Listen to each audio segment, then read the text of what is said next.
नाम संकीर्तन की हरे कृष्ण महामंत्र की श्रील प्रभुपाद की अनंत कोटि वैष्णव वृंद की हरे Krishna. Okay, once again, welcome everyone to our Saturday evening Bhakti Vriksha program, which is we are starting a new special series, Bhagavad Gita in 18 days, means 18 chapters of Bhagavad Gita to be covered in these 18 sessions, one chapter per session. So that is our goal. So everybody can get at least a complete understanding of Bhagavad Gita in a short and quick way, that what all is contained in Bhagavad Gita. Okay. So with that goal, we'll start this series. So we are embarking on a new journey. So I request everybody, please buckle up your belts. We are starting on this journey. And we pray, we hope that everybody stays with us on this journey so we can learn what is presented in Bhagavad Gita by Lord Krishna. And we can implement those teachings of Bhagavad Gita in our daily life as a practical applications of Bhagavad Gita. So we'll start with little invocation prayers, invoking the mercy of Guru Parampara and the Lordships. Om Ajnanatimirandhasya Jnananjanashalakaya Chakshurunmilitam Yena Tasmai Shri Gurave Namaha. Mukam karoti vachalam pangum langhayate girim Yat kripatamaham vande Shri Guru Dinatarinim Paramananda Madhavam Shri Chaitanya Ishwaram Namo Vishnupadaya Krishna Prishthaya Bhutale Srimate Bhaktivedanta Swami Niti Namine Namaste Saraswati Devi Gauravani Pracharine Nirvishesha Shunyavadi Paschatya Deshatarine Namo Mahavedanyaya Krishna Prema Pradayate Krishnaya Krishna Chaitanya Namne Gaurakshe Namaha Panchatattvatmakam Krishnam Bhaktarupa Swarupakam Bhaktavataram Bhaktakyam Namami Bhaktashaktikam He Krishna Karuna Sindhu Deenabandhu Jagatpate Gopesha Gopika Kanta Radha Kanta Namostute Tapta Kanchana Gaurangi Radhe Vrindavaneshwari Vrishabhanusute Devi Pranamami Hari Priya Vancha kalpatrubhyascha kripa sindhubhya cha patitanam pavanebhyo vaishnavebhyo namo namaha. Jai Shri Krishna Chaitanya Prabhu Nityananda Shri Advaita Gadadhar Shivasadi Gaura Bhakta Vrinda. Hare Krishna Krishna Krishna Hare Hare Hare Ram Ram Ram Hare Hare. Hare Krishna. Once again, welcome everyone who are able to join us in person here today, and all the devotees who are joining us virtually through Zoom, and the devotees who are watching us through Facebook. So welcome all of you. So we are starting this series on Bhagavad Gita, and I'm assuming everybody knows what is Bhagavad Gita, right? Everybody knows what is Bhagavad Gita? Yes. So we'll start with little background before this Bhagavad Gita was spoken. In what circumstances Bhagavad Gita was spoken, to whom Bhagavad Gita was spoken. So generally, before even we enter into that, I just want to say that when it comes to reading Shastras, when it comes to understanding scriptures, understanding spiritual life, practicing spiritual life, many people have different understanding and many people have many misconceptions. One of the biggest misconception is spiritual life means something which is to be taken in the old age. Okay, something like as a retirement program. People think we have too many things to do in our life. If we have to first go to school, college, get educated, earn a degree, then go to find some job, make a career, grow in professional life, get married, have children, earn a lot of money, enjoy the life. And spiritual life is something to be think about in the old age. Okay, when we grow old, when there is nothing else to be done, then we'll think about spiritual life. Then we read about Bhagavad Gita. But really speaking, spiritual life means something which need to be practiced from the very early age of our life. Okay, in Srimad Bhagavatam, it is said, at the age of 5, one should start being educated or trained in the spiritual life also. See, generally in our education system, we send children to school at the age of 5. Okay, we think, yes, now a child should go to school, okay, learn the material education. But along with that, the spiritual education also should be learned from the age of 5. We should train our children from that age.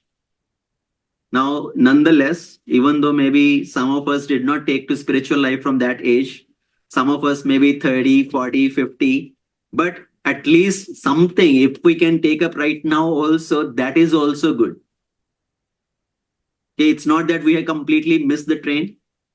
We can still try to understand the importance of spiritual life, try to understand the scriptures.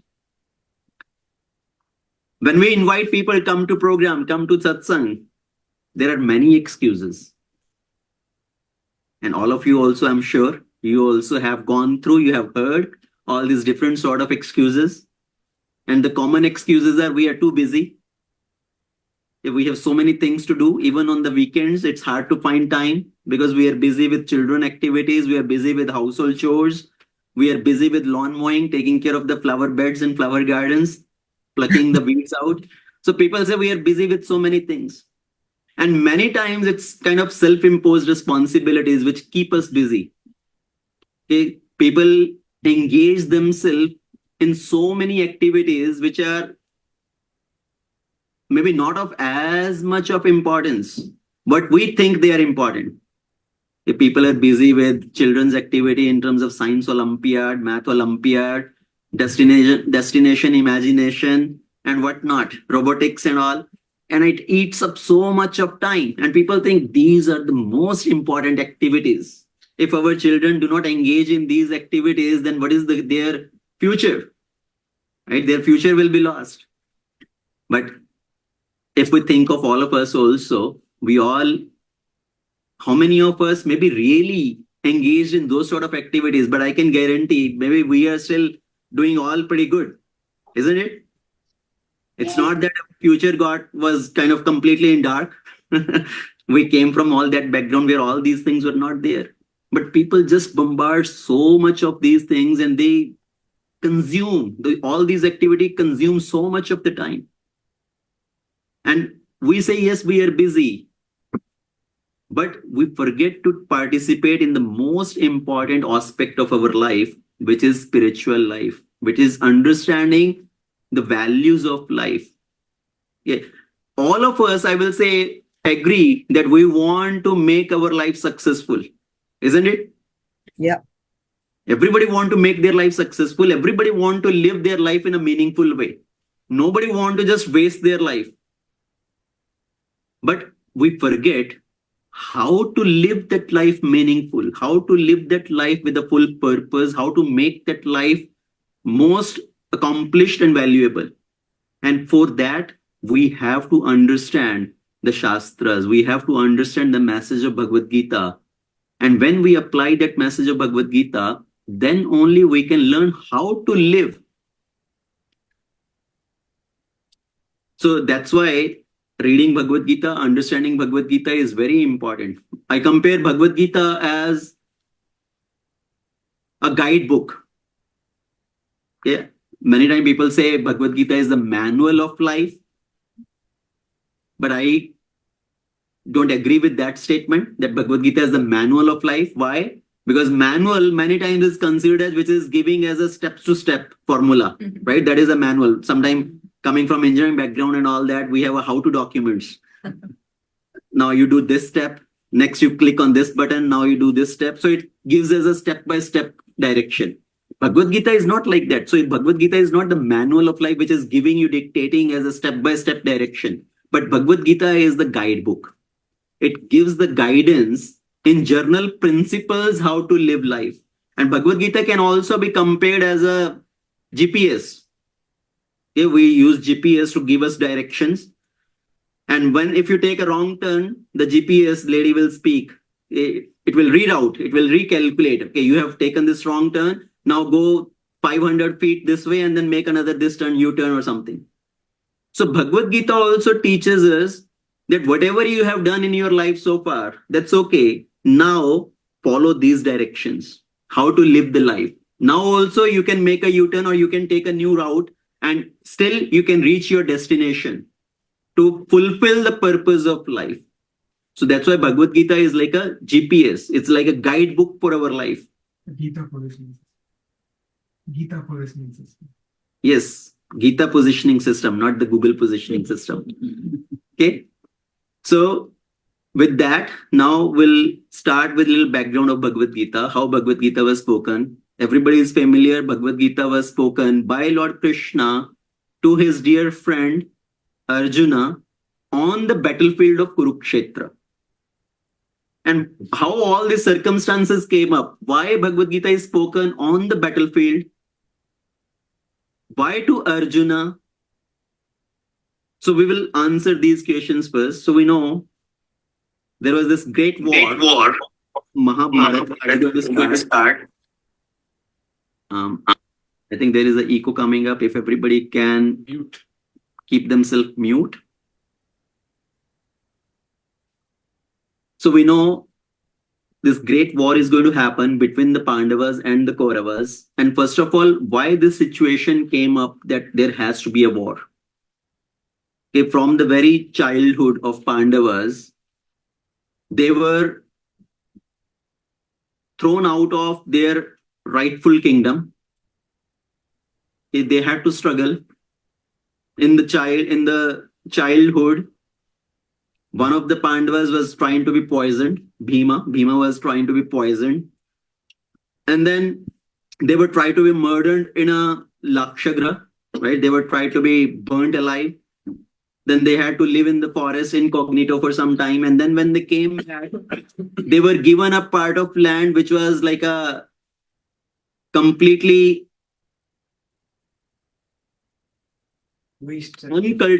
cultivated area, which is not to be cultivated, right? It's like a rocky land, Khandavaprasth.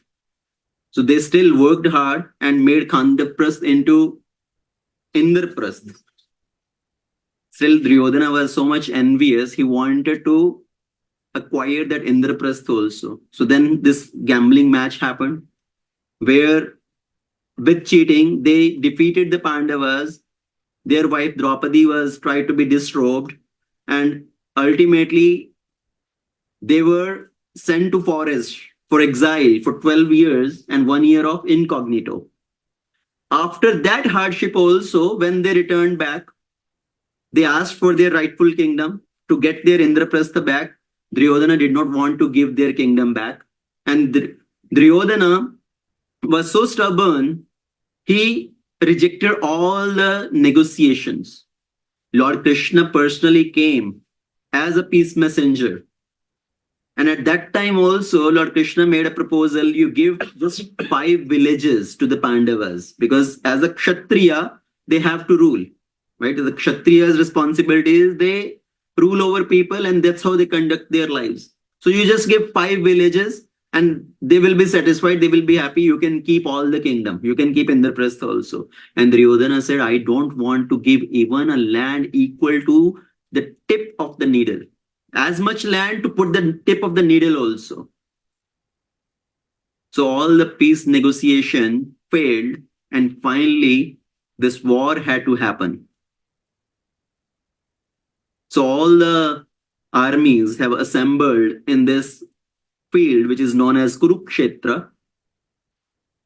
And that's from where the Bhagavad Gita begins. And before we even enter into that Bhagavad Gita first chapter, we should understand what is the Mahatmya of Bhagavad Gita, what is the glorification of Bhagavad Gita. So first of all, why Lord Krishna spoke Bhagavad Gita onto the battlefield of Kurukshetra? Just to give the importance, to show how important this message is. Everything else can stop. First, one need to acquire this knowledge. One need to equip himself with this knowledge. Because we also say, right, we are very busy. First, we need to fulfill all our other responsibilities. Arjuna was very busy. There's a question of this world war which is going to happen, and he is the most important player in that war, most important warrior. But they paused everything. Everything else can wait. This is the most important thing. So just to show this importance, how important this message is in the life of the living entity, this time was chosen. Time right before the war of Mahabharata. And then why Arjuna? Lord Krishna could have given this message to some other saintly people sitting in a nice assembly of the sages, sitting in a nice drawing room or something. No, but the place and time was chosen just before this war was going to start. And the recipient of this message is Arjuna. And who is Arjuna? Is Arjuna sannyasi? Is Arjuna brahmachari? Arjuna is a grahastha. He is a householder. Okay, he has so many family responsibilities also. So again, to show the importance that spirituality does not mean only sannyasis' responsibility. Oh, sannyasis, they don't have anything else to do. They have given up their life, families and everything. So they can practice spiritual life. No, spiritual life is for everybody. So we say we are too busy. I have to take care of family. I have to take care of spouse. I have to take care of children. I have to take care of my job and shop or whatever, business and all. But Arjuna was also a householder. He had so many responsibilities. So Lord Krishna is again showing the importance that how important this message of Bhagavad Gita is for everybody, and it is relevant for everybody. And then how this Bhagavad Gita is to be understood. It's not that one has to be a Sanskrit scholar or something to be able to understand this message of Bhagavad Gita. All we need is faith in the message of Bhagavad Gita, and we have to accept that this is not a work of an ordinary man. Okay, Bhagavad Gita is spoken personally by Lord Krishna, who is not an ordinary man. He is the Supreme Lord himself. So, Bhagavad Gita is spoken to Arjuna on Kurukshetra 5,000 years ago, but it does not mean Bhagavad Gita came into existence 5,000 years ago. Okay, Lord Krishna in Bhagavad Gita itself, he speaks in 4th chapter of Bhagavad Gita. This will come when Lord Krishna spoke that I gave this knowledge earlier also to sun god Vivaswan. And Vivaswan gave it to Manu. Manu gave it to his son, and he gave it to his son. And this way, this knowledge came down. And I am repeating this knowledge to you today because in the due course of time, this knowledge was lost. So even though Bhagavad Gita was spoken by Lord Krishna to Arjuna 5,000 years ago, but it was re-spoken at that time. It has existed for time immemorial. Okay? So now understanding the Mahatmya of Bhagavad Gita, it is said in Padma Purana, this is quoted, where the Gita Mahatmya is mentioned, which is composed actually by Shankaracharya. Okay, so Shankaracharya had composed so many verses glorifying Bhagavad Gita. What is the importance of Bhagavad Gita? Okay, and it says, the text one, it says, Gita Shastram idam punyam yah pathet prayatah puman Vishnu padam avapnoti bhaya shokadivarjitah. One who with a regulated mind recites with devotion this Bhagavad Gita, which is the bestower of all virtues. Gita Shastram idam punyam. So Gita is the bestower of all the virtues. And what somebody who recites this Bhagavad Gita, what will happen to him? That person will attain to the holy abode such as Vaikuntha, the residence of Lord Vishnu, which is always free from the mundane qualities based on fear and lamentation. Bhaya shokadi varjitah. So that person will be able to become free from fear and lamentation, and ultimately he will attain to the abode of the Supreme Lord. Okay, so that is the importance of Bhagavad Gita. In our lives, if we see, everybody is filled with fear and lamentation. There is lamentation about the past, fear about the future. Right? We lament. Why did I do this? I could have done it different way. And there is a fear of future. What will happen tomorrow? What will happen 5 years down the line? What will happen 10 years down the line? Do I have enough money? Do I have enough social security? Do I have enough money for my medical expenses and all? So there is always fear of the future. So lamentation for the past, fear for the future. So these are like the two wings of the word. Okay, as a bird has two wings, and bird keep flying based on these two wings, and we are also just into this imagination pool based on lamentation and fear. So by understanding the message of Bhagavad Gita, by reading Bhagavad Gita, one can come out of this fear and lamentation.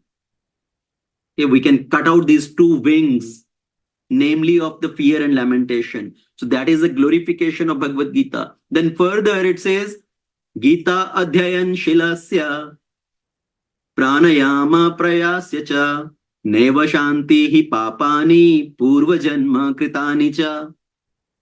If one reads Bhagavad Gita very sincerely and with all seriousness, then with the grace of the Lord, the reactions of his past sins, past misdeeds will not act upon him. How wonderful. And we will be discussing more about this principle of karma, how karma leads to good reaction, bad reaction. So with our so many lifetimes, and within this lifetime also, we may have done so many good or bad deeds, and so much of sinful reaction is there. And it says, by reading Bhagavad Gita with sincerity, with all seriousness, the Lord will destroy all our misdeeds. The karma of those previous sinful activities does not act on that person. So first of all, whatever situation we may be in life, we have to understand that is because of some previous karma. If somebody is enjoying in life, if somebody is having some benedictions in life, some benefits in life, that is because of some previous good karma. If somebody is suffering in life, having some problems in life, that is based on previous bad karma. Okay, previous sinful reaction. Let's say somebody is going through so many disease conditions. Somebody is struggling with some court cases. Somebody is struggling with poverty. Okay, so those are all based on previous bad condition. Or somebody is having a particular family situation. There is so much trouble in the family, so much fight in the family. That's also because of previous karmic reaction. Or if somebody is having a very nice, luxurious life, has a lot of wealth, somebody is born handsome, beautiful, somebody is rich, all those are also based on previous condition. So all the previous bad reaction because of which somebody is suffering in this life, when somebody takes shelter of Bhagavad Gita, somebody understand this message of Bhagavad Gita, all the previous reactions do not act upon him. Okay, the example is, let's say there is a bundle of rope. Okay, so you have a bundled up rope and the rope is lying on some place. So the rope in generally can be used to bind somebody, to hold on somebody. But if there is a fire in that place and the rope is burnt up, and the rope still may appear as a bundle. Okay, externally it may still be appearing as a bundle, but it's a burnt up, it's just ashes. So you try to bind somebody with that burnt up rope, what will happen? It cannot bind. And that's what Krishna is telling. Otherwise, our karma are like the bundle of rope which bind the person. But when somebody read Bhagavad Gita, all his previous karmic reactions are burnt up. So they do not bind him, they do not act upon him. Okay, and the next one in Gita Mahatmya, it says, Maline mochanam pumsam jalasnane dine dine sakrit gita amritam snanam samsara malanashanam. One may cleanse himself daily by taking a bath in water. But if one takes a bath even once in the sacred Ganges water of Bhagavad Gita, for him the dirt of material life is vanquished altogether. So now there is external cleanliness and internal cleanliness. For externally, to clean ourselves, to clean our body, we take bath. If we put on soap, we put on shampoo, we put on face wash and whatnot, right? To clean our body externally. But what is the soap? What is the shampoo? What is the face wash to clean our internal consciousness? How you cleanse your mind? How you cleanse your consciousness? That can happen by taking bath in the Ganges of Bhagavad Gita. When somebody read Bhagavad Gita, what will happen? Their negative tendencies will be slowly removed. Their negative thoughts, the wrong tendencies will be removed. And that person becomes purified, cleansed internally also. So by taking shelter of Bhagavad Gita, we can purify ourselves.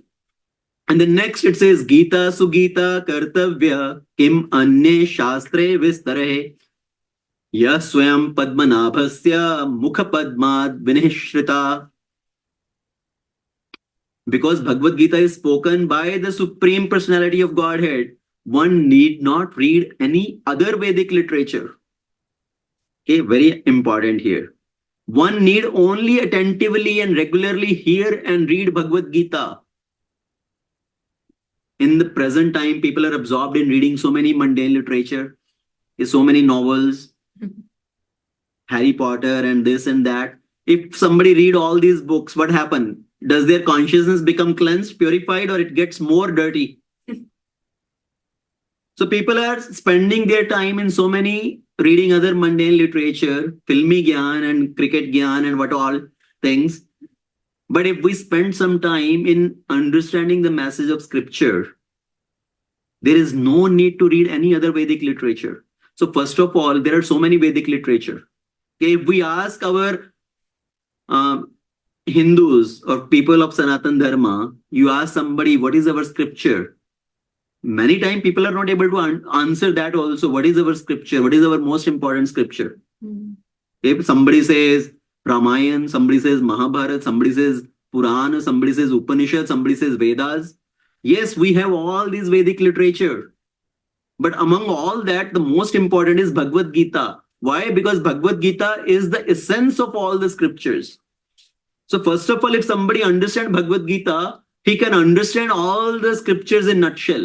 How to live the life in a meaningful, purposeful way, in a dynamic way. So that's why it says, in the words of Shankaracharya, it says, Gita sugita kartavya kim anye shastre vistre. There is no need of any other Vedic literature. First, try to understand Bhagavad Gita. Because Gita is the essence. Ya swayam padamanabhasya. It emanated directly from the Supreme Personality of Godhead. Lord Krishna himself spoke this. Mukha padmad vinishrita. So this Bhagavad Gita itself is essential. And even if somebody want to read all the Vedic literature, the 4 Vedas, 108 Upanishads, 18 Puranas, if one has enough time in their lifetime, definitely they can try to read. First, try to read Bhagavad Gita. Because we do not even have that much life duration to read all the Vedic literature. And to read all the Vedic literature, in truth, actually, one need to be a scholar of Sanskrit. The language of Upanishads and Vedas is so difficult. And we cannot understand all that also. And Lord, out of his mercy, has given a condensed summary of all the Vedic literature in the form of Bhagavad Gita. Like when we were in school colleges, I remember very clearly when I was in school, 8th, 9th, 10th grade, we have big textbooks for each subject, like social studies, science, And all those subjects, we have our big textbooks. And at the time of exam, one could either read the full big textbooks, or sometimes people follow that simple, what do you call, kunji? What is called? It's called Cliff Notes here. Clip notes. Cliff Notes. Right? Some short book which gives the most important things in that syllabus, that subject matter. And sometimes it's like 21 question papers. Okay, previous 21 question paper. Oh, you just go through this 21 set of question paper, it will cover everything. So people, if follow just that much only, just follow the kunji, just follow that set of 21 question papers, at least you will know the whole subject matter and you will be able to clear that exam. So same way in our life, we may not be able to read all the Vedic literatures, but first start with Bhagavad Gita. At least try to read and understand Bhagavad Gita. What is this life all about? How should I live? So that's why this Bhagavad Gita is so important. And then the text 5 says, Bharatamritah sarvaswam Vishnu vakrtad vinishritam Gita gangot kampitva punarjanma navidyate. By drinking the Ganges water of Gita, emanating from the lotus mouth of Lord Vishnu, one will never take rebirth in the material world again. In other words, by devotionally reciting the Gita, the cycle of birth and death is terminated. So people talk about moksha, people talk about nirvana, mukti, how to come out of the cycle of birth and death. And it says, if somebody understands this message of Bhagavad Gita, one can be freed from the cycle of birth and death. Because it emanated from the lotus mouth of Lord Vishnu. So people go to take bath in Ganga. And what is the importance of Ganga? Because Ganga came touching the feet of Lord Vishnu. In the form of Varaha avatar, when the Lord measured the whole universe in 2 footsteps, his toe pierced through the outer covering of the universe, and the water of the causal ocean entered into this universe, washing the feet of the Lord. And that is which is known as Ganga. So Ganga, which is emanated from the lotus feet of the Lord, is very important. And somebody who takes bath in the waters of Ganga can purify himself, can be freed from the sinful reaction. Then how important is Bhagavad Gita, which emanated from the mouth of the Lord? In a literal sense, we can say mouth is more important than the feet, right? Yes, for the Supreme Lord, everything is same. His feet and mouth, everything is same. But still, from a theoretical understanding, from a literal understanding point of view, we can say something emanating from the mouth of the Lord is much valuable. So how valuable is that Bhagavad Gita then? And that Bhagavad Gita was spoken by Lord Krishna to Arjuna 5,000 years ago. How can I read and understand same Bhagavad Gita? How do I know it is the same Bhagavad Gita? Because that same message of Bhagavad Gita, which was spoken by Lord Krishna to Arjuna, was composed by Vedavyas in the part of Mahabharata. It was preserved in the part of Mahabharata, and that same Bhagavad Gita is presented as the 18 chapters. And so many people have given their commentaries on Bhagavad Gita, and in the recent times, A.C. Bhaktivedanta Swami Srila Prabhupada, who is the founder Acharya of ISKCON, International Society for Krishna Consciousness, he has given an elaborate commentary on Bhagavad Gita, giving the translations as it is without twisting any meaning of the message of the words of Bhagavad Gita, and writing his detailed commentaries so we can understand. See, if somebody want to take bath in Ganges, living in different parts of the world, you have to go to India. Okay, you have to fly to India. Okay, buy a plane ticket, go all the way, then go to Haridwar, take bath in Ganga. But with the mercy of Srila Prabhupada, this Ganges of Bhagavad Gita has come from India to all parts of the world. Srila Prabhupada has brought this Ganges of Bhagavad Gita to every part of the world. And this Ganges of Bhagavad Gita can enter into your home also. Okay? And we are so fortunate that we can take bath in that Ganges of Bhagavad Gita and purify ourselves. And if somebody says, no, I am interested in the original Bhagavad Gita, what was spoken by Krishna. How do I know it's the original? Hey, Baba, first try to read, then you will know if it's original or not. What is the message? Because when you see the change in yourself, that is the proof in the pudding. Sometimes people say, no, I want to read original Vedas and Upanishads. This Bhagavad Gita is the essence of all the Upanishads. It's just like somebody is wanting to eat the jackfruit. Now, jackfruit from outside is very hard skull. Right? To peel that jackfruit, it's very difficult. And when somebody try to peel that jackfruit, all the hands will become so sticky and all that.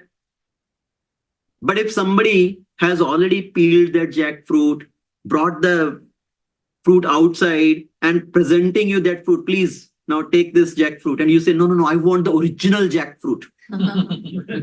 Okay, I want to break it myself and all that. Somebody has done that all hard work and presenting you the essence of the inner fruit of that. And no, I want the original jackfruit. This is like sometimes people say, no, I want the original Vedas. So Lord Krishna himself is telling, I am giving you the essence of this Bhagavad Gita as the essence of all the Shastras. So Shankaracharya in the next text is Sarvopanishado Gavo Dogdha Gopalanandana Parthavatsa Sudhir Bhokta Dugdham Gitamritam Mahat. So Sarvo Upanishado Gavo. All the Upanishads are considered like the cow. Dogdha Gopalanandana. To milk the cow, there is a cowherd boy, a milkman, right, who milks the cow and brings the milk out. So same way, all the scriptures, all the Vedas, Upanishads are considered as the cow. And Lord Krishna himself is acting as a cowherd boy who is milking this cow in the form of all the scriptures and all. And he is taking out this essence in the form of Bhagavad Gita. To milk the cow, there is also something else needed. What is that? A calf. गाय का दूध होने के लिए एक बछड़ा चाहिए. Right? When the calf goes, put his mouth on the udder of the cow, then the cow releases the milk in the udder. So same way, to churn out all the essence of the Upanishads, Lord Krishna is using Arjuna as a calf. So through the medium of Arjuna, Lord Krishna is presenting the essence of all that. And who will drink this milk in the form of Bhagavad Gita? Lord Krishna says, Dugdham Gita Amritam Mahat. The intelligent class of people will relish this nectar of Bhagavad Gita. So now it's up to us if we consider ourselves as intelligent or dull-headed. Right? Because it says all the intelligent class of people will relish this nectar. So if we consider ourselves as a very intelligent people, we should definitely read Bhagavad Gita and enjoy the nectar of this Bhagavad Gita. So I leave it up to the audience. I consider all of you very intelligent, very fortunate people who have come in contact of Bhagavad Gita,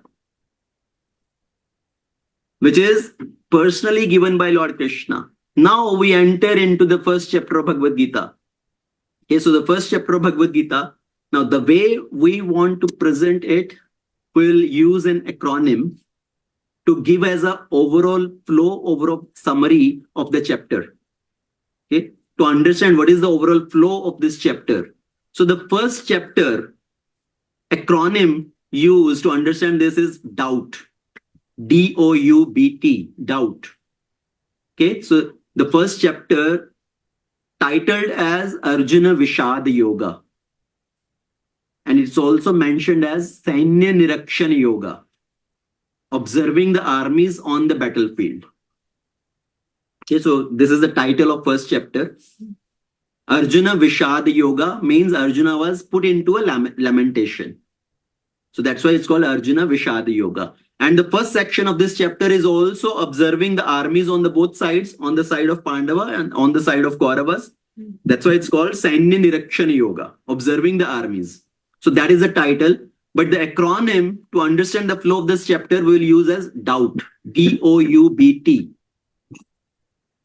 So the first set of verses is the mindset of Duryodhana and Dhritarashtra. That's why D. D means Duryodhana and Dhritarashtra, revealing their mindset. Okay, so that is D. And then O means the omens of victory. The next set of verses already speak about how the Pandavas are going to emerge victorious. Even though the war has not started, but it is indicating certain symptoms, certain omens that the Pandavas will gain victory. Like if the elections are going on, two parties, and there are already some symptoms, which party is going to come victorious? So here also in Bhagavad Gita, it's already describing the Pandavas will win this war. So that is the second section of this chapter, which is text 12 to 20. It says omens of victory. And then you means unfailing mercy of Krishna. It presents Lord Krishna as Bhakta Vatsala. How Krishna is so kind to his devotees that his mercy never fails. So unfailing mercy of Krishna. And then the next section, B is the bewilderment of Arjuna. Okay, Arjuna is put into a bewilderment. Arjuna gets confused by seeing all the opponents. And then T is the turning point or the tragic reactions of Arjuna, the tragic responses of Arjuna. Okay, so that is the flow of the chapter. Remember, doubt, D-O-U-B-T. And overall, please listen very attentively, because at the end of each session, we are going to have a quiz session through Kahoot. Oh, no. With a set of 10 to 15 questions to just end on a fun note, to check our learning, check our understanding. So there will be a little small Kahoot session with the quiz session kind of. So please pay attention. Okay. So remember, doubt. Now, how Bhagavad Gita opens. Who is speaking the first verse of Bhagavad Gita? So far we are telling Krishna spoke Bhagavad Gita. But the first section, the first chapter, the first verse of Bhagavad Gita is not spoken by Krishna. The first verse opens with Dhritarashtra's inquiry. Dhritarashtra is asking his PA, his personal assistant, his steno, his servant Sanjay. Okay, so he is the charioteer of Dhritarashtra also. So it starts with Dhritarashtra's question. And overall, in the whole first chapter of Bhagavad Gita, Lord Krishna does not speak. There is not even a single verse which is spoken by Krishna in first chapter of Bhagavad Gita. First, it is Duryodhana and Dhritarashtra who are speaking. So the first verse starts with Dharmakshetre Kurukshetre Samaveta Yuyutsava Mamakah Pandavaschaiva Kim Kurvatah Sanjaya. So Dhritarashtra Uvacha. Okay, Dhritarashtra asked, Dharmakshetre Kurukshetre Samaveta Yuyutsava Mamakah Pandavaschaiva Kim Kurvatah Sanjaya. Hey Sanjay, please tell me, on this field of Kurukshetra, which is also known as Dharmakshetra, my sons Mamaka, Pandavascha, the sons of Pandu, who assembled there with a desire to fight, what did they do? Yeah, what did they do? Now, this is a very peculiar question here, if you see. On one side, he himself is saying, Samaveta Yuyutsava, they have assembled there with a desire to fight. But again, he is asking, what did they do? It means he was doubtful. Okay, he was doubtful because of the influence of this place. This place is called Dharmakshetra. Now, you know, Kshetra. Kshetra means field. We have rice field. We have corn field. Right? We have all these different fields where different things are cultivated. गेहूं की खेती, चावल की खेती, गन्ने की खेती. So all these different things are cultivated. But Dharma Kshetra means the field of Dharma, where Dharma is going to be cultivated. So Dharma Kshetre Kurukshetre. Kurukshetra is the name of the place, but this is known as Dharma Kshetra, where Dharma is going to be cultivated. So Dhritarashtra is doubtful about the influence of this place. That what will be the influence? Because Pandavas by nature are very dharmic people. So this place is going to have a positive influence on them. But Kauravas are not as much dharmic. Right? They have done so many sinful activities. They have so many wrong tendencies. Is this place going to affect them also positively? And what will happen as an outcome? Will they come to some sort of a peace negotiation? Will they end up making some sort of negotiation and this war will be pacified? This war will not take place. So externally, Dhritarashtra was showing that I think this war can stop. But internally he is desiring, oh, this should not influence my sons and this war should happen. Otherwise, Duryodhana will lose the chance of gaining this kingdom. So that is the mindset of Dhritarashtra. See, Dhritarashtra was born blind. He was blind physically, but he was blind spiritually also. Yes. So he was blind both physically and spiritually. He could not make the right decisions. He was too much attached to his evil-minded son Duryodhana. And his desire was so strong that my son should become the king. Now, he should have made a wise decision in a timely manner, right? It's all about making decisions. So again, as I said in the beginning, Bhagavad Gita shows us the direction, shows us how to live our life. And in our life, we have to make so many decisions at many times. If we have to make choices, we have to make decisions. How to make the right choices, how to make the right decisions, that's what Bhagavad Gita teaches. So by reading Bhagavad Gita, by understanding Bhagavad Gita, we can learn how to make the right choices even at the most difficult situations of our life. Otherwise, people can be MBA, PhD, double MBA. Many times they fail to make the right decisions when they have to go through some hardships in life. You will see many people graduated from IITs and all that, IIMs, IITs, they commit suicide when they have to face some hard struggles in life. Why? Because they do not know the value of life and they do not know how to make the decisions. So Bhagavad Gita teaches us how to make decisions. Here we see Duryodhana and Dhritarashtra have made the wrong decision to go into this fighting.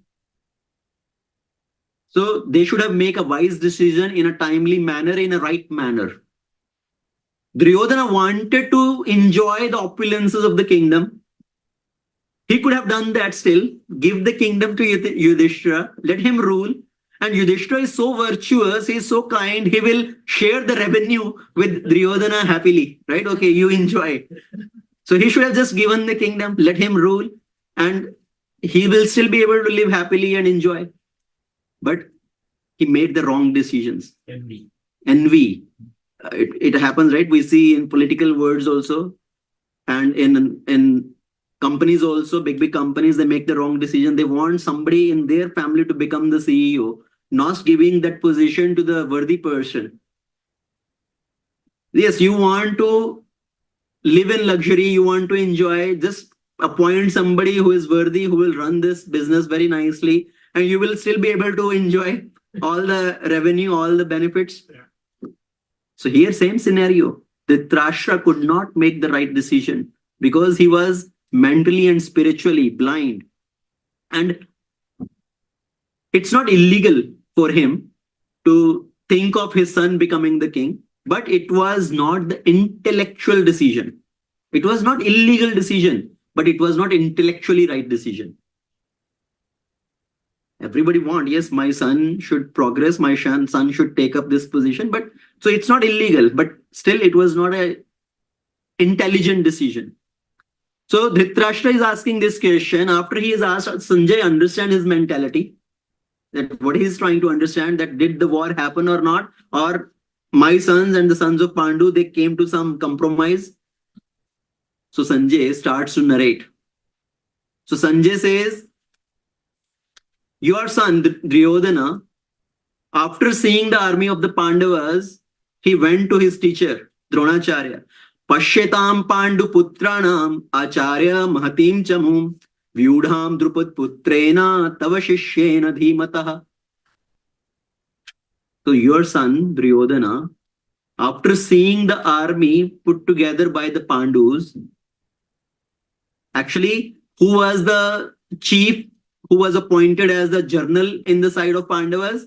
That was Drishtadyumna. Drishtadyumna, the son of Drupad, brother of Draupadi. He was put as in charge, as a general, as a commander-in-chief. So Sanjay is saying that seeing the army arranged by Drupad putrena, vyudham Drupad putrena, tava shishyena dhimata. So Duryodhana is speaking to Dronacharya. So Duryodhana went to Dronacharya and saying, see, look at your disciple, the son of Drupad, Drishtadumna, who has arranged this army.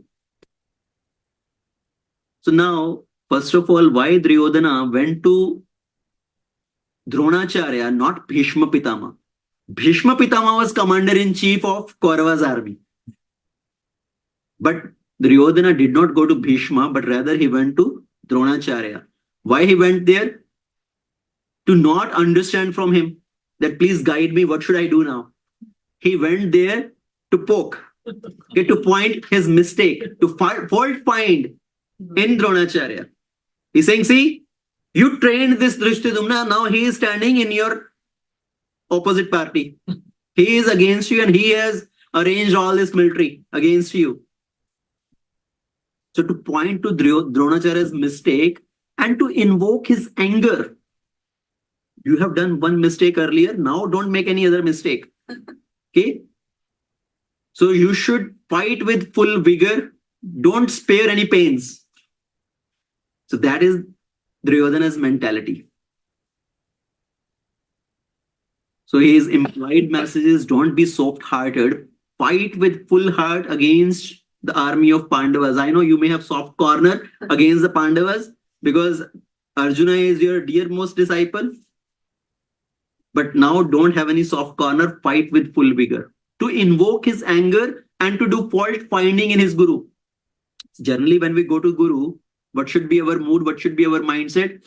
As submissiveness. You go to guru in a mood of submissiveness and humbly ask, please guide me. Whatever has happened, whatever mistakes we have done are done. Now, please tell me what should I do, how to correct this mistake. But no, he's saying, you listen to me. I have not come to listen to you. You listen to me. Yeah, I will tell you who are the people who are assembled on the other side and who are the people on my side. And then you figure out what should be the strategy. So that was Duryodhana's mindset. So that's why I said the first section of this chapter is speaking about Dhritarashtra and Duryodhana mentality. Asmakam tu vishishtaye tani bodha dvijottamah nayaka mam senyasya sangyartham tan vibhrimite. So first he narrated all the people who are on the sides of Pandavas.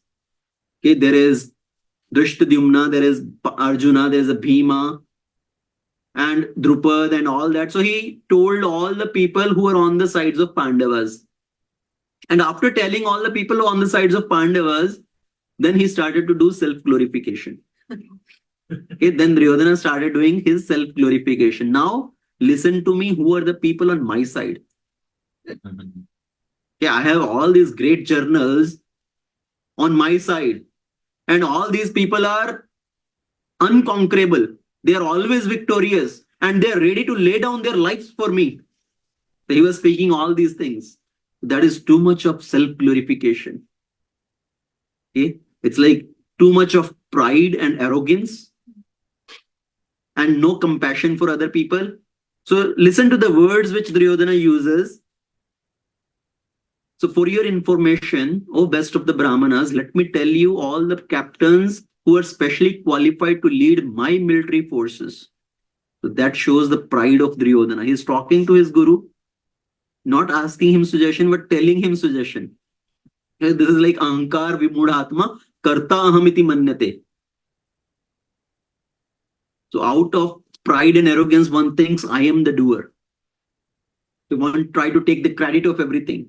So that was the situation of Duryodhana. So Duryodhana's mentality is, I will give my opinion first, you listen to my opinion. Some people, we know, some people have something to say. That's why they speak. Some people have something to say. That's why they speak. Some people have to say something, right? They cannot speak. They cannot keep quiet.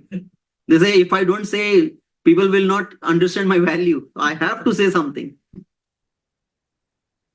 So in our offices also, sometime in meetings, some people are like that. They may not understand anything, what is discussion going on, but they have to give something, some statement, which may not make any sense. It happens or not? Yes. And so Duryodhana is also, he is just making his statements. He is saying, listen to me, what are all these people who have assembled? And he is saying, these people are always victorious. See, Karna on my side, he has won so many battles. Bhishma Pitama, he has won so many battles. He is unconquerable. He cannot be defeated. You yourself, Dronacharya, you are very powerful. So he is speaking all these glories that all these people on my side, they are very powerful. They're always victorious. So his mentality is what? He is in too much of a winning trap. Too much of winning trap means if somebody has won once, he thinks, yes, next time also I'm going to win. And they put their guards down, right? They are not as careful and they do not make as much preparation. They think I'm going to win. I won earlier also. This time I'm also going to win. Like in cricket match, if India has won once to Pakistan and next time with the India-Pakistan cricket match, India team gets overconfident thinking we defeated Pakistan team earlier. We are going to win this time also. So it's like too much winning trap. A previous won trap. I have won earlier. I will win this time also. I have won too many times. This time also I'm going to win. So that was Duryodhana's mentality. He did not pay attention to all the alliances which Pandavas have made. Even though they were in the forest for 13 years, 12 years in forest, 1 year incognito, but they have made also so many alliances. So many people are on the side of Pandavas. And while living in the forest for 12 years, they were undergoing so much training, so much of austerity to gain newer and newer skills and weapons. But Duryodhana was living in his palace and enjoying, not as much preparing. So that is too much of winning trap. He was thinking, I am irreplaceable. Nobody can replace me. And if somebody gets into that type of mentality, that's why they lose the battle of life also. So in our professional lives, in our personal lives, one should not be becoming as much overconfident thinking, I cannot be replaced. They cannot find a substitute for me. That's a foolish mentality. Everybody can be replaced. You cannot say, nobody can replace me, nobody can take my position. That was the mindset of Duryodhana. And then he says, Anyecha Bhavashura Mad Arthe Tyakta Jivitaha Nana Shastra Praharana Sarve Yuddha Visharadaha. All these people, they are very expert in fighting. And they have laid down their lives for me. One translation written is, they are ready to lay down their lives for me. But Vishwanath Chakravarti Thakur, one of our acharyas, he says, the meaning of this verse is, Anyecha Bhava Shura Mad Arthe Tyakta Jivita. They have laid down their lives for me. As if already telling the conclusion that they are all going to die fighting for me in this battle. But he is saying they are ready to lay down their lives for me. So now look at this mentality also. So much of selfishness. I do not care for others' life. All I care is they should all work for me, fulfill my desire. Even if they have to lose their lives, lose their kingdoms, I don't care. So see, all these people have come here thinking of my welfare. Okay, they are ready to lay down their lives for me. So again, he is telling my army, the strength of my army is immeasurable. Apryaptam tadsmakam balam bhishma bhirakshitam. Prayaptam tivad meshetam balam bhima bhirakshitam.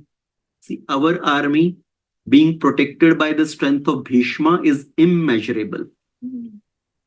But the army of Pandus or Pandavas being protected by Bhima is limited, measurable. But again, there is a double meaning also in this verse also. Another meaning of aprayaptam is insufficient. Prayaptam is sufficient. Duryodhana with his mentality is thinking my army is immeasurable and the Pandavas' army is measurable. Why? Because Duryodhana's army was so huge. The Kaurava army was 11 Akshuni Sena and Pandava's army was 7 Akshuni Sena. 1 Akshuni means it has so many of elephant riders, warriors, so many of chariot rider warriors, so many of the soldiers on feet. So by counting this particular number, it's one Akshani Sena. So Kaurava's army was 11 Akshani and Pandavas was 7 Akshani. So Pandavas 7, Kauravas 11. That's from where 7-11 came. So, but you can understand the size of the army, and that's what Duryodhana was thinking. My army is much bigger than their army. My army is immeasurable. But Saraswati changes the meaning. The meaning coming up is Pandava's army is enough, prayaptam. Kaurava's army is aprayaptam. It's not enough, insufficient. All these people are going to die in this war. But what is the overall mindset of Duryodhana here, which is revealed here? Duryodhana is thinking of his own welfare. He is selfish. He is ready to let everybody die in the battlefield for his purpose. He is overconfident. He's thinking, I'm going to win because all these warriors, they never lose the battles. He is too greedy to gain the kingdom. And Dhritarashtra, he is mentally, physically blind and spiritually blind. He could not think of the real welfare of his own son. He's too attached to his son and letting him do all the wrong things also, all the misdeeds also. So that is Duryodhana and Dhritarashtra mindset. I'm getting a flip back. So 20 is an extra, 4 is an integer, but we get back to slope. So everybody online, please keep yourself on mute, please. Python number types. And let's look at what happens when you use them together, convert between the two, and how to watch out for some of the common pitfalls of each. Hare Krishna. So is an example of doing. Thank you. So that was revealing the mindset of Duryodhana, as I said. Now, he could not see even Krishna on the side of Pandavas. The Krishna is Triloknath. He is Trilokinath. He is the Supreme Lord. And he is on the side of Pandavas, and Duryodhana is thinking, oh, their army, their strength is very limited. My strength is immeasurable. He could not see Krishna sitting on that. Why? Because again, because of his pride and arrogance. How Krishna came on the side of Pandavas? That's also another background story. Before this war was going to start, both Duryodhana and Arjuna, they went to Krishna for help. Now this war is going to happen. Okay, it cannot be stopped. So they went to Krishna for help. And at that time, Krishna was taking rest. Arjuna went and stood at the feet of Krishna. And before that, actually, Duryodhana had gone. Duryodhana went and sat at the head of Krishna. And Arjuna came. Arjuna stood at the feet of Krishna. Krishna opened his eyes and he saw Arjuna standing at his feet. So he saw, Partha, how did you come here? Why have you come here? And Duryodhana said, I am also here, by the way. By the way, I also came. So Krishna noticed Duryodhana also sitting at his head. Because somebody sitting at your head, how can you see, right? When you open your eyes, you will see what is in the front. So then Krishna noticed Duryodhana also, and then both said, this war is going to happen and we have come to ask for your help. And Krishna at that time said, I will not lift any weapon in the war.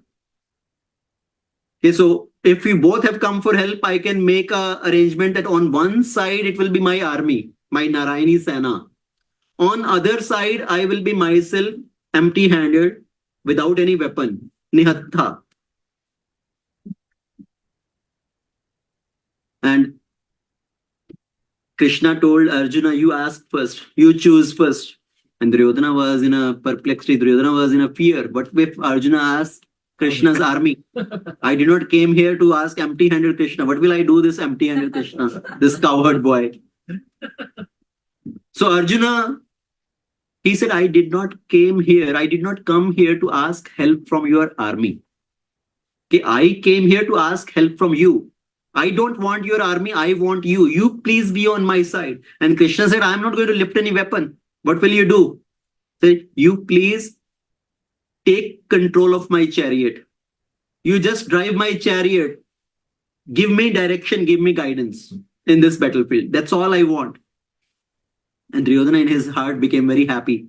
But externally with moroseness, he said, what can I do now? Arjuna has asked you, so I will be happy with just taking your army. So just give me your army. So all the army of Krishna is also on the side of Kauravas, on the side of Duryodhana. And Krishna alone, empty-handed, is on the side of Pandava as the chariot driver of Arjuna. Okay, so this is how. And Duryodhana did not see Krishna empty-handed alone himself is heavier than the whole army. But that was the mindset of Duryodhana. He is saying, all this is, my army is very powerful. So Duryodhana is speaking all this to Dronacharya, and Bhishma is standing next to Dronacharya. He is listening.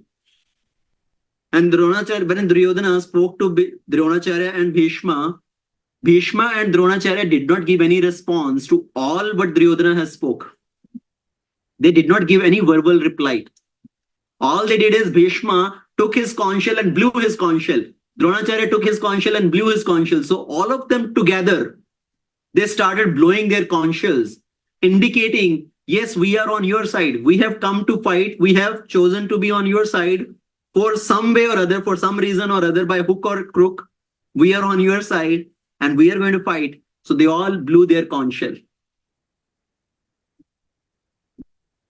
Now, even though Duryodhana spoke so much, Bhishma and Dronacharya did not say anything verbal. But on the other side, when Yudhishthira came, now before the war is going to start, Yudhishthira also got down from his chariot and walked towards straight to Dronacharya and Bhishma. And Duryodhana was thinking, oh, maybe Yudhishthira is afraid. Yudhishthira got scared seeing our army and he's coming to surrender. Yudhishthira came to Dronacharya and Bhishma and paid his obeisances and asked, please give us permission to fight against you. So Yudhishthira came, paid obeisances, please give us permission to fight against you. And what did Dronacharya and Bhishma did that time? They gave blessing. Vijay Bhava. May you become victorious. And Duryodhana is standing and listening. So the contrast which I'm showing is Duryodhana spoke so much, but Bhishma and Dronacharya did not speak even a word. They just blew their conch shell, saying that yes, we have come here, we will fight and we are going to die. We know about that. We will be dead. So another thing which indicates here a lesson for ourselves in our life is how to deal with superiors. Okay, from the behavior of Duryodhana and from the behavior of Yudhishthira, we should understand how to deal with our superiors. Not with arrogance, not with pride, speaking to them, giving directions, but requesting direction, requesting permission to start some work. Okay, today also in society, what do we see? Because the proper education system is not there, proper training is not there, the same moral values are not taught to the children in schools. The whole atmosphere is surcharged with so much of disobedience to the elders. Okay, the children speak to their parents in loud voice, in shouting tone, and telling them, oh, you don't know how to do this. We know how to deal with this thing. This is a new technology, new this thing, new that thing. You are from the old age. You are from the something like a iron age or something. So one should be very respectful to the elders, to the parents, grandparents, to the teachers, and behave in a very gentle, good manner, because the blessings of the elders can do wonder. With the blessings of the elder, one can accomplish something which is unimaginable. And so many stories I can quote, but that is not the subject matter right now. Otherwise, we'll be just speaking 1 hour on this topic itself. So Bhishma and Drona, they blew their conch shell. And after that, to this point, Sanjay was narrating what Duryodhana did, right? Answering Dhritarashtra's first part of the question. What did my son and the sons of Pandu do? So he told, what did your son do?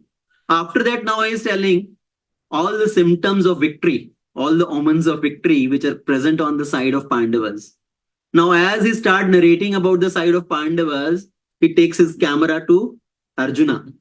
Okay, Arjuna is standing on the chariot and the chariot driver is Krishna So now the focus is on Krishna and Arjuna.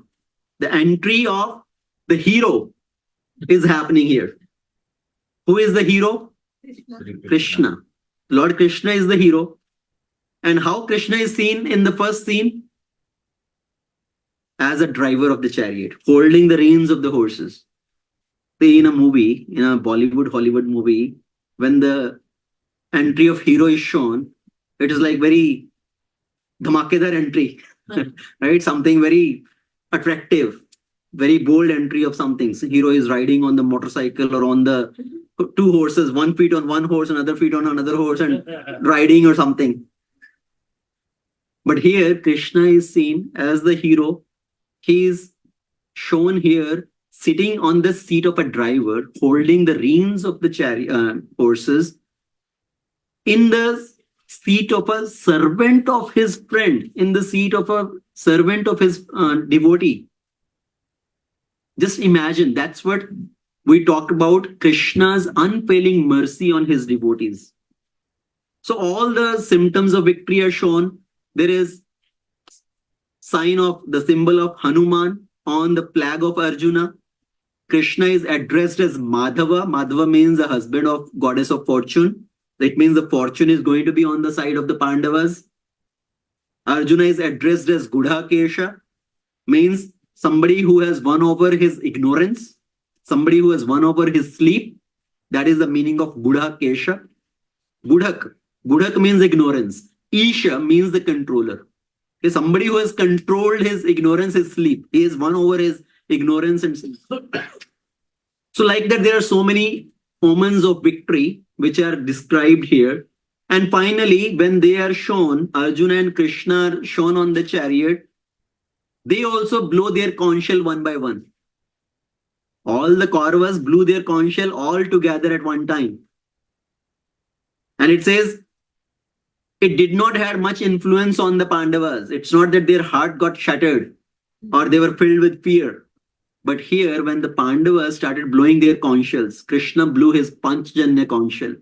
Arjuna blew his conch shell. Yudhishthira, Nakula, Sahadev, Bhima, and all other sides, one by one, they blew their conch shells, and it shattered the hearts of the side of Kauravas. Okay, that is the description here. Tatah shveter haer yukte mahati syandhane stitaho madhavah pandavas shaiva divyo shankho pradhattumataha. So they blew their transcendental conch shells. Divya shankha. That is another symptom of victory, omen of victory for the Pandavas. Everybody blew their transcendental conch shells. So Sanjay, now he is narrating about Krishna and Arjuna together. So Sanjay is also filled with ecstasy. And Dhritarashtra can feel that ecstasy in the voice of Sanjay. Okay, and when it says shattered the hearts, it means it is shattering the heart of Dhritarashtra also. So after narrating that, so Krishna is seen here on the chariot driver. Krishna is, even though taking the role of as a chariot driver, but Krishna is actually, in one sense, is the kingmaker. And earlier, Krishna has helped Ugrasena to become the king of Mathura. Krishna has helped Yudhishthira Maharaj earlier to become the king of Indraprastha. And now also, Krishna is going to help Pandavas, again, Yudhishthira to become the king of overall, the whole planet Earth. So Krishna is not just a king, but he is the kingmaker also. And the job of Krishna as a chariot driver, as I said, Krishna is unfailing mercy on his devotee. See, the role of a chariot driver is very difficult. The chariot driver has to arrange the horses. He has to wake up first, get the chariot ready, get the horses ready, and bring at the door of the charioteer. Okay, means at the door of Arjuna that, okay, sir, I am ready. Like the chauffeur with the car comes to the house, right? Sir, I am ready. Let me know when you are ready to go. I am ready in your service. So that's how Krishna, every morning to go to the war, right? Before the war starts, Krishna comes first, gets the chariot ready, gets the horses ready, cleans the horses, cleans the chariot, feeds the horses, So that is the job which Krishna is doing. And after the war is done, Arjuna will go take rest. He will go to sleep. But Krishna again have to take care of the horses also, feed them, and then Krishna will go to take rest. So he goes to sleep. After Arjuna, he wakes up before Arjuna. That is the role of a chariot driver. And in the battle, there is so much noise everywhere. They cannot even hear their own voices. Like the charioteer cannot hear the chariot drivers, what he is saying, and the chariot driver cannot hear what charioteer is saying.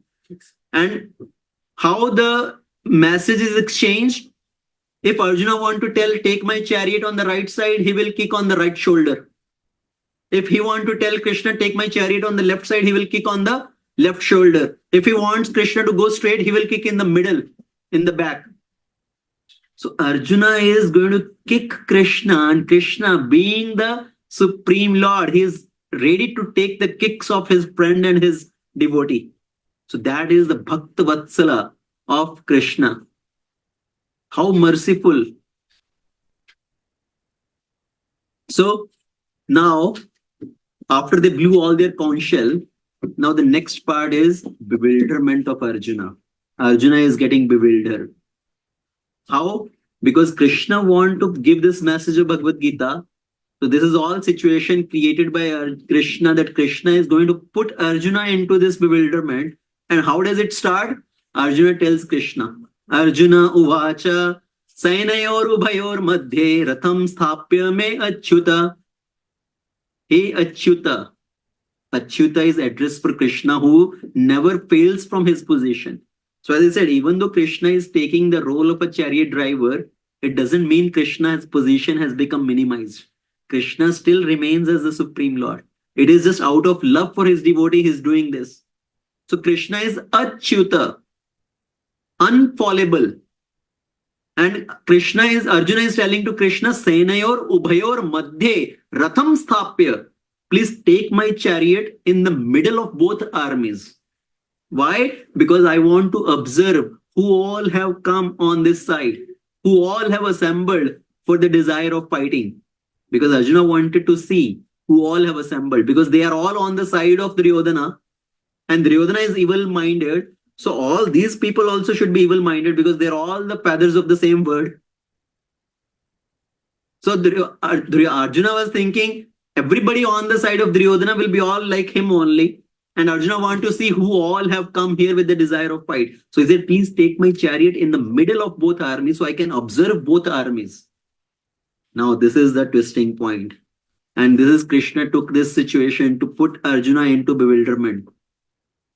Even though Arjuna said, take my chariot in the middle of both armies, Krishna took the chariot and positioned it right in front of Bhishma and Drona.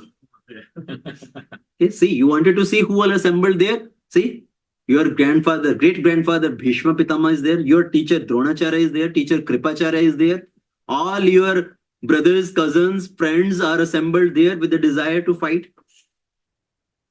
And by positioning the chariot right in front of Drona and Bhishma, Krishna created that situation of bewilderment for Arjuna. And Arjuna, seeing all who have assembled. Now, did Arjuna not know earlier that who all have come to fight? He already knew, right? Who is on the side of Kauravas, who are on the side of Pandavas. But why he said these things? Again, arrangement of Krishna. To put him into this situation, so this message of Bhagavad Gita could be spoken.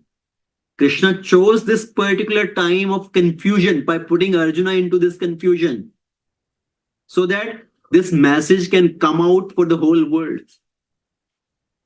To tell the importance of this message, that this message is the most important. Everything else can pause. Everything else can wait. So even though the conch shell have been blown, everybody is ready to shoot their arrows, but now Krishna is going to speak Bhagavad Gita after Arjuna's bewilderment. So after seeing this, Arjuna started giving various reasons. So that is the last part of this Bhagavad Gita, all the 20 set of verses, which Arjuna is giving various reasons now why I don't want to fight.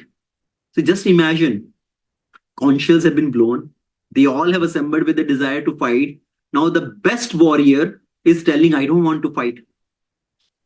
Just imagine, cricket match between India and Pakistan is going to happen, and India's team's best player, just before the match is starting, tells, I don't want to fight. I don't want to play this match. And what will be the situation of the captain? Here, Krishna is the captain, and Krishna is telling Arjuna, Arjuna is telling, I don't want to fight this war. Why? Because my grandfather, great-grandfather, my teacher, they are all assembled here. How can I fight with them? If I fight, I have to kill everybody. So how can I kill them? So Arjuna started giving various reasons.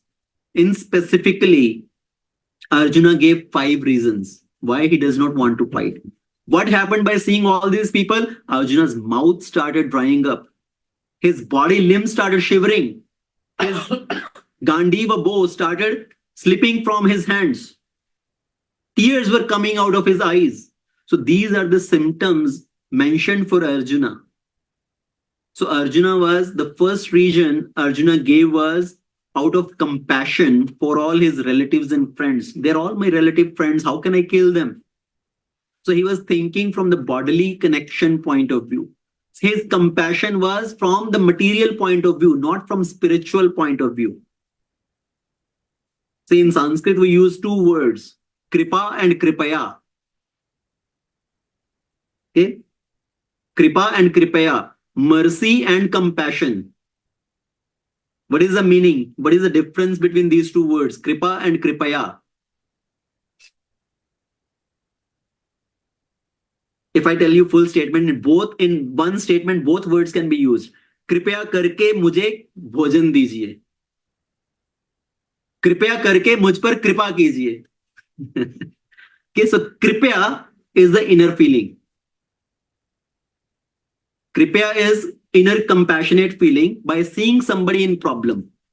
And kripa is the actual act of helping the other person. So Arjuna was filled with this compassion. I don't want to kill all my relatives and friends.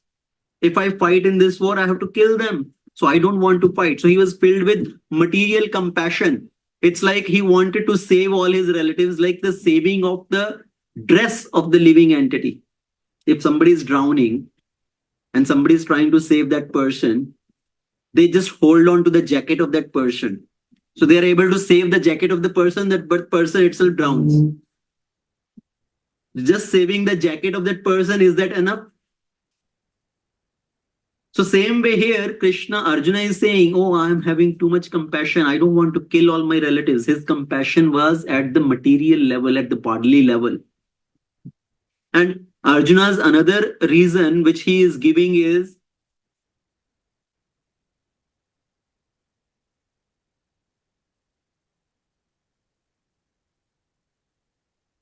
so we already discussed kripaya, mercy and compassion. And he was filled with lamentation, vishindan. See, the word uses kripaya paraya vishto, vishindan idan abravit. Arjuna spoke filled with compassion. Arjuna said, I don't want to fight. My own swajana. Drishtvam swajana Krishna yuyutsum samupistitam. How can I fight with my own relatives and friends? Swajana. Now, swajana also, we can think from the material level and spiritual level. At the material level, yes, we think my family members, right? My immediate family members, my kith and kin, based on blood relation, they are my swajana. My spouse, my parents, my children. We may think them as swajana. And everybody else is parjana. Mm-hmm. But from a spiritual point of view, actually everybody is our swajana. Because they are all children of God. Krishna says in Bhagavad Gita itself, Sarva Jonishu Kantaya Aham Bija Pradapata. I am the seed-giving father of all the living entities. So I am the father of everybody. So from that point of view, everybody is our swajana. So swajana, Arjuna is thinking from the material point of view that they are my swajana. How can I kill them? And Arjuna is going away from his responsibility. Arjuna was thinking, if I fight, second reason. First reason is because of compassion.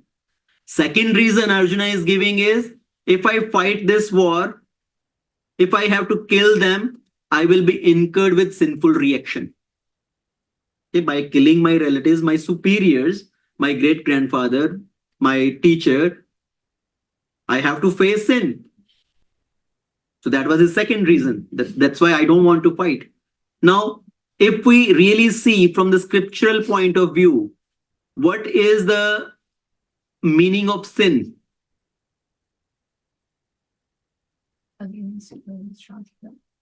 Sin means doing something which is against the principles of Shastra. Okay?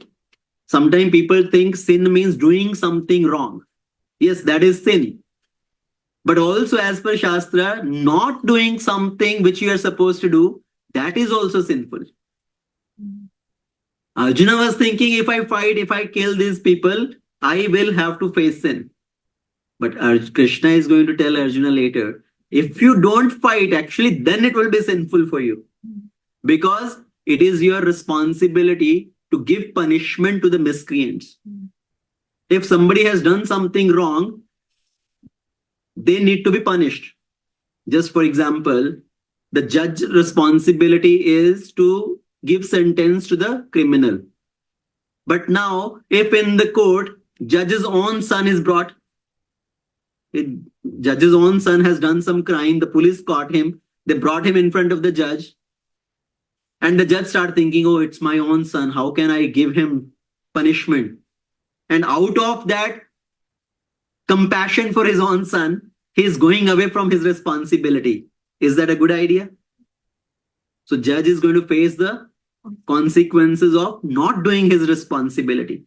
So Arjuna was also thinking, oh, I will be facing sin if I kill these people. But scripture says, if somebody has done some crime, they need to be punished. And it is the responsibility of the ruler, of the Kshatriyas, to punish the miscreants. And the Kauravas have done all sort of crime. They have tried to kill Pandavas in so many ways, by giving them poison, by burning them alive in Lakshagra, by taking away their kingdom, right? By illegal means, by disrobing their wife, by kind of insulting their wife. So they have done all sort of offenses towards Pandavas. And scripture says there are 6 types of aggressors. If somebody kills those aggressors, it is not sinful. Somebody who has tried to poison you, somebody who tried to put house on fire, somebody who tried to steal away your property, who attacks with a deadly weapon, somebody who tried to kidnap one's wife. Okay, so all these different situations are mentioned, that in that situation, if somebody has to fight against that miscreant and even kill that miscreant, one does not incur sin. So Kauravas have done all that. But Arjuna, out of his material compassion, he was thinking, I have to face the sinful reaction. Now, if a policeman giving ticket to somebody, right, who has disobeyed the laws of traffic, then he does not think twice. But if his own son comes driving the car and breaks the red light signal, then that policeman will think, oh, let him go. I don't want to give ticket to my own son. So there is a choice sometimes we have to make. See, making a choice between one good and another good is easy. Or making a choice between good and bad is easy. When one very clearly understand, this is good, this is bad. It's very easy to make a choice, make a decision. But making a decision between two good is very difficult. So this is also right thing to do. That is also right thing to do. But what takes more weightage? What takes more priority? That is difficult. So making the ethical choice, that is difficult sometimes. And Arjuna was also in that situation. He was thinking, for me, right decision is to not fight with my relatives. He was trying to think, I'm making an ethical choice, that I don't want to fight with my elders, my superiors. But what is the right decision here to make is the ethical choice of giving punishment to the criminals. And it is his responsibility as a Kshatriya. So making emotional decision versus ethical decision. that is very difficult sometimes, but it is very important to understand the difference. Arjuna was making a emotional decision, not an ethical decision. Arjuna was making a decision at the level of emotions. Oh, these are my relatives. And Arjuna was thinking, it is not Shreyas for me. Shreyas means which is beneficial for me in long run. Arjuna was saying, this is not Shreyaskar for me, because the third reason Arjuna gave now, even if we win this battle by killing all these people, we will not be able to enjoy the kingdom. So that was the third reason given by Arjuna. First reason, out of compassion for his relatives and friends. Second reason was because of sinful reaction. Third reason is because of the loss of enjoyment. That even if I win, we will not be able to enjoy this kingdom because nobody else will be there. Just imagine, again, coming back to India-Pakistan cricket match or the World Cup final match. Okay, if the final match is going on and India is going to win that trophy, but after that the whole world is going to be destroyed, nobody else is there. And somebody thinks, what is the use of winning this trophy? We will not be able to show it to anybody.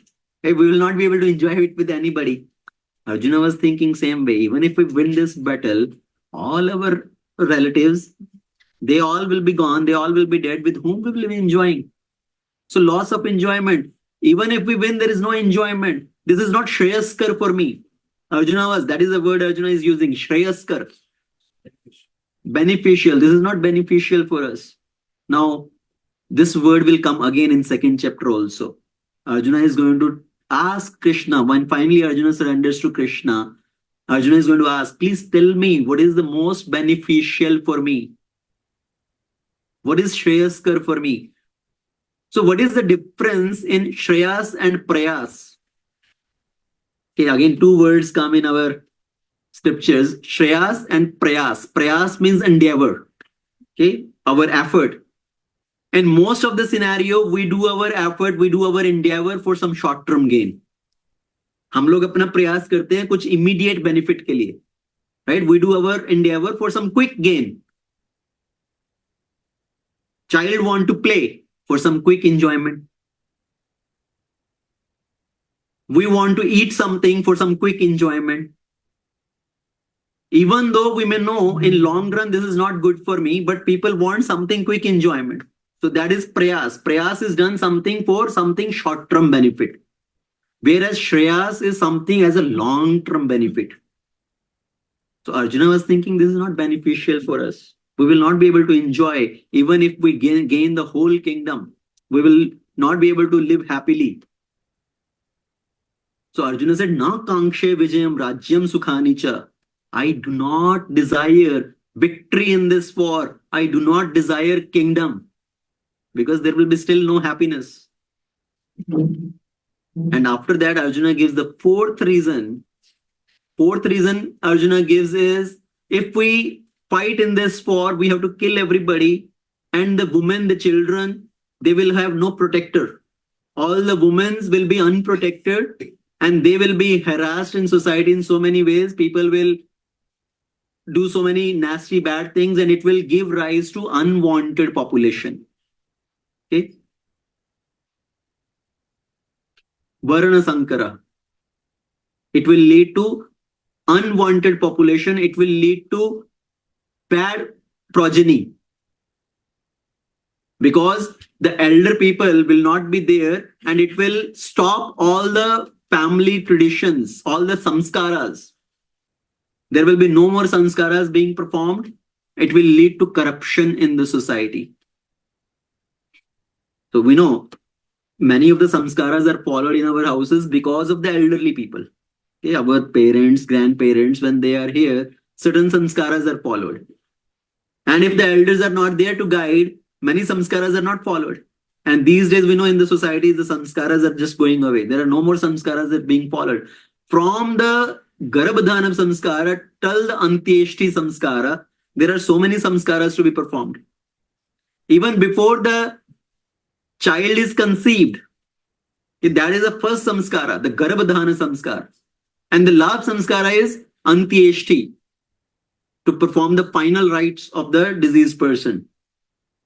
And then the Upanayan Samskar, and then the first grain ceremony, which is done for the child. There are so many samskaras which are performed, which are going away these days in the society. And because there are no more samskaras are followed, there is so much of lack of the values in society. We have seen last 50 years itself has shown so much degradation in the society. Okay, when we were in schools, colleges, or in school, right? Even let's say 20, 30 years back, we were taught so many values in our households, also in the schools also. The education system at least was holding on to certain moral values, where we were taught that in the morning when you get up or before going to school, you should touch the feet of your elders. Is that being taught now anymore? How many children touch the feet of their parents in the morning? If we should not speak loud, we should not yell at parents. So all these values are going away. Why? Arjuna was predicting that time itself, that if the elders are not there in the society, it will lead to so much of disturbance in the society. The samskaras will go away. The woman will become polluted. It will lead to unwanted progeny. So Arjuna is giving all these reasons. So far, Arjuna has given 4 reasons.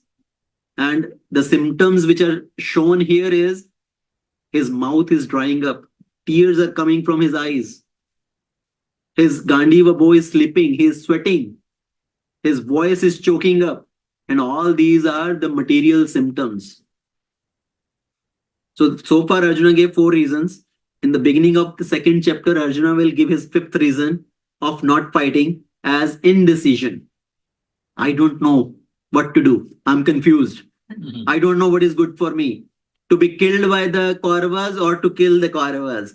Should I fight this or go to the forest and beg, live on begging? So I don't know. What should I do? So that is his 5th reason, as indecision. So in summary, the whole 1st chapter of Bhagavad Gita, the title is Arjuna Vishada Yoga, lamentation of Arjuna. And it's also called Sainya Nirakshan, observing the armies on the battlefield. And the title, the acronym we use for this chapter to understand the flow of this chapter is DOUBT, D-O-U-B-T. Okay, so it ends in summary, the 1st chapter of Bhagavad Gita. And in the next session, we'll start with the 2nd chapter. And now we will go over as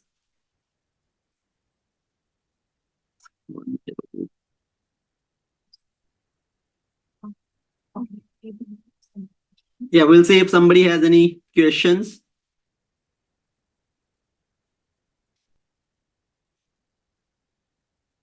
If anybody has any question in person also or online, you can please raise your hand. Online, you can raise your hand in the Zoom meeting itself. Yes, Hare Krishna.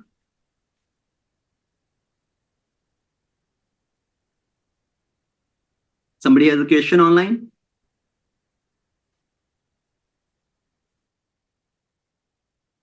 Am I audible? Okay, anybody here in person has a question? Yes, Kanda Prabhu. No, you go ahead first. So Prabhu, I had 3 questions. Okay.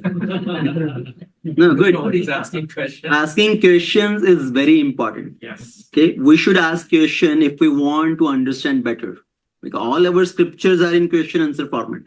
In Bhagavad Gita, Arjuna is asking question and Krishna is answering.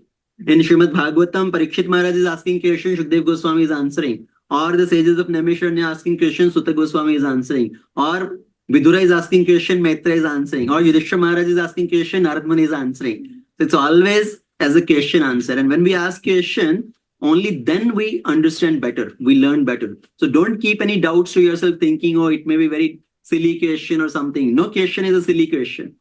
Yes, so we should always ask questions. So, yes, Prabhu. So, Prabhu, my first question is, why Arjuna? You said, okay, he was a Grihastha, Mhm. one thing, but also the other 5 brothers are, Yes. or everyone are Grihastha. So Yes. why Arjuna? And so does that sort of, I think after the brothers and others, Arjuna was closest to Krishna. Is that sort of signifies something about friendship, uh, in terms of relationships, uh, compared to what you have with your parents, children, Mhm. and wife? Yes.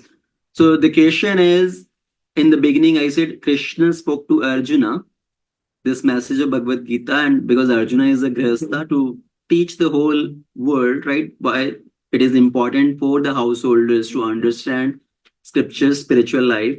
So question is, why not Yudhishthira or any of the other brothers? Why Arjuna? Because Arjuna has a very special relationship also with Krishna as a friend and as a devotee of Krishna. So that is another importance qualification for somebody to understand Bhagavad Gita. And Krishna will tell that in the 9th chapter of Bhagavad Gita, as starting that why I am telling you this message, because you are very dear to me and you are never envious to me. So you are the qualified recipient for this knowledge. So that is the reason. Okay, second question. Second question, Prabhu, it's a bit of a light-hearted question. Mhm. Are there any omens saying if Biden or Trump is going to win?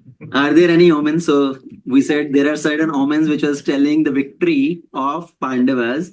Question is asked now in US elections are going on, Biden and Trump. Are there any omens which can tell who is going to win? I'm not an omen expert. Who can tell you what are the omens there, which is going to tell Biden or Trump? So let's not go into that forecasting thing. Okay, we don't want to be the astrologers to predict such things. In India, yes, there were a lot of omens. Who is going to win? Right, in Indian politics. So third question. Third question, Prabhu, is the 7 and 11. Does the 7 and 11 signify anything of the armies? Another meaning? No, there is no other external meaning. It is just the quantity of the armies which was there on the side of the Kauravas and the side of the Pandavas. So Pandavas had a 7 Akshani Sena, Kauravas had 11 Akshani Sena. The one biggest significance which is mentioned here, even though Bhishma is on the side of Kauravas, even though Dronacharya is on the side of Kauravas, Bhishma has the Ichha Mrityu, right? To choose the time of his death. He cannot be killed by anybody until he wants to be dead. So even though Bhishma is there, the army in size and volume is big, but Krishna is showing to the world, no matter how much army is there on the other side, on the side of adharma, ultimately dharma is going to be victorious. So that is the significance. And Bhishma also, by being on the side of Kauravas, Bhishma is also trying to indicate this one, that even though I am on your side, he is indicating to Duryodhana, even though I am on your side, but you are going to lose. Because on the other side, Krishna is there. Krishna is on the side of Arjuna. And wherever Krishna is, Dharma is on that side. And wherever Dharma is, that is going to be victorious. So no matter how much strength Dharma may, Adharma may gain, they cannot win. Ultimately, Adharma is going to lose. And when Bhishma dies, does he says that? So I the mean, fourth question. when he, yeah. This is the future question. Future question. Okay. When Bhishma dies, that was skinned by the arrows, and he's. So Does he give permission for his life to go? yeah, basically he chooses the time of his death. That okay, now see, Bhishma was waiting for the rightful person to be on the throne. He wanted to see the throne of Hastinapur in the right hands. And once Yudhishthira became the king, then Bhishma thought, now it's time for me to go. Okay, and that also there's a big discussion. Before that also, Yudhishthira with all his brothers and the armies came finally to meet Bhishma. And Bhishma gave more than 35 days of discourse to the Pandavas, telling them various knowledges, how to rule, how to live, okay, how to deal with various things. So there was a 35 days of discourse by Bhishma. And then finally, Bhishma, seeing Krishna face to face, he left his life. He gave up his life. And now it's time for me to go. Okay, next question. Anybody else or there is an online question? Akshat Prabhu, please go ahead, ask your question. Hare Krishna, Prabhuji. Hare Krishna. Prabhuji, I have two questions. Yes. One is what does T stands for in the Tao? What? What T? does T stands for? T. Hmm. T stands for the tragedy of Arjuna, the tragic reaction of Arjuna. Okay. Okay, Arjuna, even though he came to fight, but seeing the army on the other side, he was bewildered, and the kind of responses he started to give as a tragic response, tragic reaction. I don't want to fight because I'm too attached to my family members, or I have to face sinful reaction, or I will lose enjoyment, or the world will be filled with all the bad things because in the absence of samskaras. So that was the tragic response of Arjuna. Okay. And one more question. It is the last question. What is the third reason why he didn't want to fight? So one reason I said was compassion for his family members. Uh-huh. Second reason, we can say fear of sinful reaction. That if I kill my relatives, my superiors, I have to face sin. Okay. And the third reason is loss of enjoyment. Okay. That even if we win this war, we will not be able to live happily. We will not be able to enjoy in the absence of all our relatives and friends. Okay. And the fourth reason is Varna Sankara. Because there will be no samskaras performed. It will lead to corrupted population. Right. And the fifth reason is indecision. Okay, that I don't know what should I do, what is right for me to do, what is good for me to do. Okay, understood. So these are the 5 reasons. Thank you. Hare Krishna. Hare Krishna. Anybody else has a question online? Okay, Bala Prabhu. Yes, go ahead. No, you have the question. Okay, Suresh Prabhu. No, what I have is a comment, probably, that Krishna tried everything he can possibly do. Yes. And Arjuna, in an interesting way, when Virat situation, Arjuna defeated the same people. Yes. And in fact, they all were defeated by one person, no army. Yes. No total army. So Arjuna was confident and he had a lot of what I would say, divya weapon, which Shiva gave him and all Right. that. He can kill certain people, Right. because he went in a, Vyas sent him and he took all the penances and all that. So for Arjuna, basically he had no doubt and he knew that Krishna is on his side. Yes. So it's a very good question and comment. This question comes in another way. I will rephrase that question, how it comes. Sometimes the question comes that all these same people were there at the time of war in Virat also. Okay? But at that time, Arjuna was not fighting his own battle. Arjuna was fighting the battle for Uttara, okay? For the prince. He was not fighting his own battle. And he was not going to kill everybody. But here now it's his own battle. And this is the question of life and death. Did he put them to sleep or something? Yes, he just put everybody into some sort of sleep, unconscious state. Well, the intent was not there. Right. He just wanted the cows back. Right, exactly. But here, that is one reason, right? Now this is his own battle and he's thinking it's a question of life and death. Without killing them, there is no victory. Also, again, we have to understand this is all the situation created by Krishna to put Arjuna into this bewilderment for the sake of this message to come out. Okay? Sarvopanishato Gavo Dogdha Gopalanandana Parth Vatsa Sudhir Bhokta Dugdham Amritam Mahat. Krishna wants to churn out this essence because he knows Kali Yuga is going to come. People will not have enough life duration. People will not have enough memory to read and understand all scriptures. Let them understand the essence of all the scriptures. And Krishna gave the essence of all scripture in the form of Bhagavad Gita. But Krishna chose this particular time and place and person to give this knowledge, to tell the importance of this. Everything else can wait. There are some people, and this is a very common question in a lot of other places I have heard it, is what they're asking is, that here is a battle going on. Yes. and both have already blew the scratches. Hmm. They're ready to fight. And all of a sudden, the Gita comes in. Yes, Why didn't the other side just start shooting? because Krishna paused everything. Everything paused, or the explanation is said, when Krishna is speaking, everybody want to hear. Bhishma also want to hear. Let the wind bring at least some sound to me that I can hear one word which is spoken by Krishna. Because if Krishna is speaking something, it must be the most important thing. Okay, so everybody paused.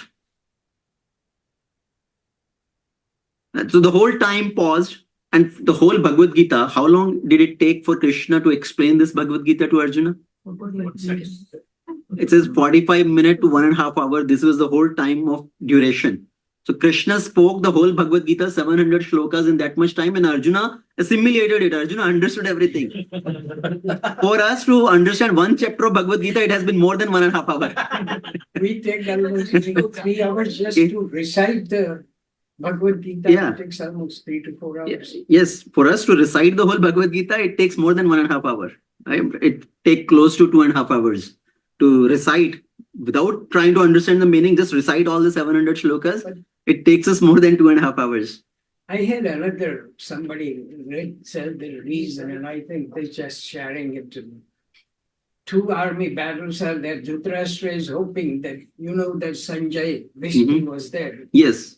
And Krishna goes back and says that no, 5 villages and we will get the Dhritarashtra had a hope that they surrender because they had a bigger army and he has a smaller army. And all of a sudden at the last minute, Arjuna and all those people changed their mind and Yudhishthira didn't want to. Okay. While we are answering these questions, maybe we'll take one another question if somebody has. But if I did not mention on the Zoom in the beginning, at the end of every session, we have a small Kahoot session as a Kahoot game, which is a set of 10, 12 questions. So you can answer those questions as a quiz to check your learning, check your understanding. Okay. So I'm going to open that Kahoot. If the people online want to participate, you can also do that. I will share my screen so you can see my screen on Zoom, and the code, etc. will come. How to join in that Kahoot? Everybody can take their phones out. Get ready to join in the Kahoot session. So we'll play.